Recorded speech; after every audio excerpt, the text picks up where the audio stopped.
Thanks for clicking on your tropical update. Meteorologist Dan Henry here from the SNN Forecast Center. Starting off with a look at the most famous of the couple of tropical disturbances out there. This is Hurricane Florence.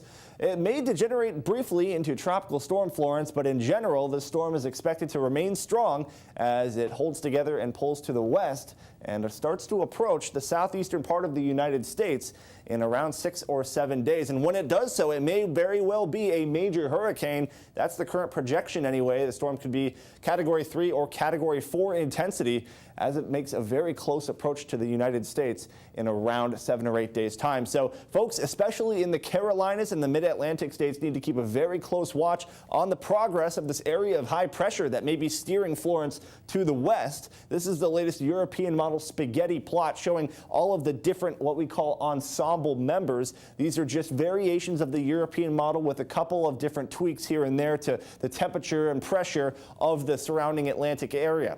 You can see here that it would be a very unlikely scenario that Florence makes direct landfall here on Florida. Nonetheless, I'm going to keep a close eye on it, of course, over the coming days. Now, across the Atlantic, there's not just Florence, but two other disturbances behind it.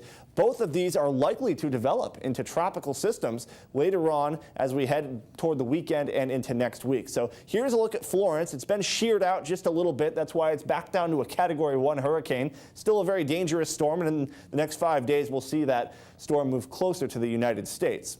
Long term, though, as far as direct impacts to us here on the Suncoast, there are a number of tropical waves suggested by the European model to have a chance at development, including this one here that I'm watching with about an 80 to 90% chance of formation. By Thursday of next week, we could be seeing this storm closely approaching the Windward Islands, and that's a location that we need to keep a close watch on, as when a storm gets that far south, that far west, there's a pretty decent chance it could eventually impact us here on the Suncoast. So in the very long range outlook, 10 to 14 days, tropical impacts are possible directly here on the Suncoast, but in your next 7, just our normal afternoon thunderstorms.